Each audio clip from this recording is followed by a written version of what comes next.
अच्छा, एक पल के लिए सोच कर देखिए, क्या हो अगर नया साल सिर्फ कैलेंडर पर एक तारीख बदलना ना हो, बल्कि ये हमारी चेतना, हमारे भाग्य और हमारी पूरी जिंदगी को बदलने का एक शानदार मौका हो। चलिए, आज इसी गहरे रहस्य को समझते हैं।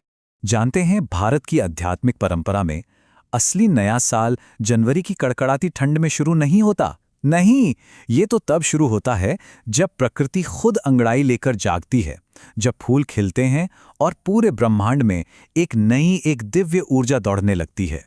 और इसी खास पल को, इसी पवित्र क्षण को कहते हैं नव संवत्सर। ये सिर्फ एक सांस्कृतिक त्योहार नहीं है, बल्कि उससे कहीं ज्यादा गहरा एक प्राकृतिक और आध्यात्मिक घटना है। यह हमें याद दिलाता है कि हम भी कुदरत की इसी लय से जुड़कर अपनी जिंदगी का एक नया, एक बेहतर अध्याय शुरू कर सकते हैं।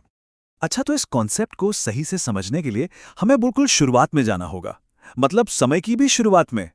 इसकी जड़ें ना ब्रह्मांड की रचना की एक बहुत ही भव्य कहानी से जुड़ी हुई हैं।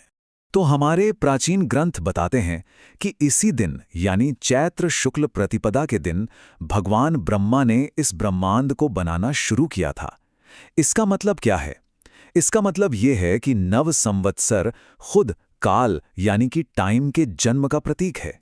जब समय का पहिया पहली बार घूमा, तभी प्रकृति ने भी अपना पहला जीवन चक्र शुरू किया। चलिए, ये तो हो गई बड़ी कॉस्मिक बात। अब जरा जमीन पर आते हैं और देखते हैं कि सब हमारी अपनी धरती पर, हमारी प्रकृति में कैसे नजर आता है।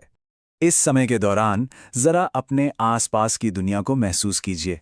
पेड़ों पर नई नई कोपलें फूटने लगती हैं, फूल खिलकर अपनी खुशबू फैलाते हैं और हवा में एक ताजगी, एक नई ऊर्जा महसूस होती है ना?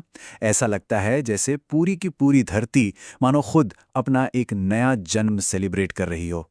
तो यहाँ सबसे जरूरी बात यही है कि इंसान की जिंदगी को भी नवीनीकरण की इसी शक्तिशाली लय का पालन करना चाहिए।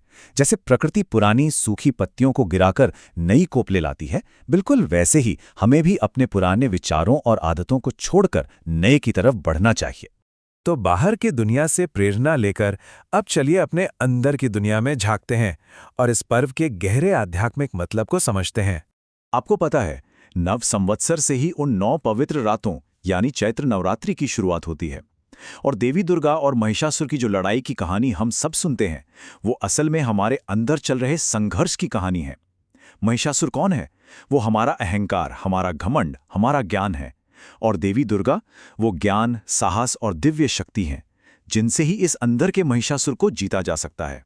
और इसी बात को पंडित श्रीराम शर्मा आचार्य जी ने कितने खूबसूरत तरीके से कहा है, व्यक्ति बदलता है तो युग बदलता है।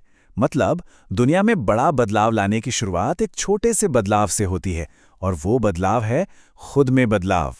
तो अब सवाल ये उठता है कि ये सब बातें तो ठीक हैं, पर आज की हमारी इतनी तेज रफ्तार वाली जिंदगी में इस पुराने ज्ञान का क्या मतलब है? ये हमारे लिए जरूरी क्यों है?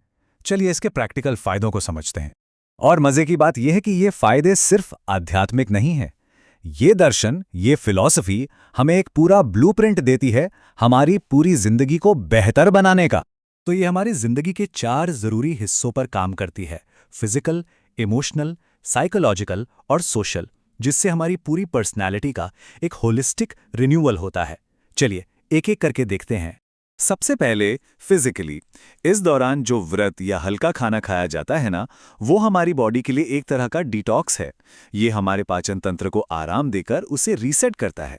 और इमोशनली देखें तो ये एक नई शुरुआत का कितना पावरफुल सिंबल है, जो हमारे अंदर उम्मीद और पॉजिटिविटी भर देता है। फिर आता है साइकोलॉजिकल बेनिफिट। जब हम नए साल पर नए गोल्स बनाते हैं तो इससे हमारा मोटिवेशन बढ़ता है, दिमाग में क्लैरिटी आती है। ये एक तरह का नेचुरल रीसेट बटन है। और हाँ, सोशली भी ये त्योहार परिवारों को, दोस्तों को, सबको साथ लाता है, रिश्तों में मजबूती आती है। तो अब बात यह है कि हम इस पूरी फिलॉसफी को अपनी लाइफ में कैसे लाएं। बहुत आसान है, बस 3 छोटे छोटे स्टेप से शुरू कर सकते हैं। कोई एक बुरी आदत छोड़ने का पक्का इरादा करें, कोई एक अच्छी आदत शुरू करें और किसी एक इंसान की मदद करें, बस। और जानते हैं, यही इस पूरी बातचीत का निचोड़ है। असली नया साल कैलेंडर पर नहीं, हमारे अंदर शुरू होता है। जिस पल हम खुद को बदलने का पक्का इरादा कर लेते हैं, बस समझ लीजिए उसी पल एक नए साल की, एक नए युग की शुरुआत हो जाती है। तो नव संवत्सर सिर्फ एक त्योहार नहीं है, ये एक मौका है। एक मौका थोड़ा और समझदार बनने का, थोड़ा और दयालु बनने का, और थोड़ा और मजबूत बनने का।